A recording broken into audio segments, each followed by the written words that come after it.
Welcome back to Fix Your Apps. In this tutorial, I'll show you how to sign out of Signal app. Let's get started. Step 1. First, open your phone's settings. You can do this by tapping the gear icon on your home screen or in your app drawer. Step 2. Once you're in the settings menu, scroll down until you see the Apps section. Tap on it to proceed. Step 3. Now you'll see a list of all the apps installed on your phone. Find Signal in the list and select it.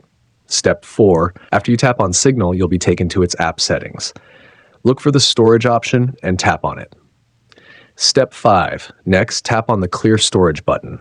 This will remove any data stored by the Signal app, effectively signing you out. Step 6. A prompt will appear asking for confirmation. Tap Delete to confirm that you want to clear the data.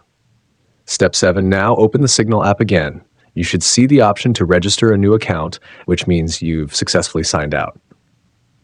That's it. You're now signed out of Signal. Thanks for watching, and please subscribe to the channel.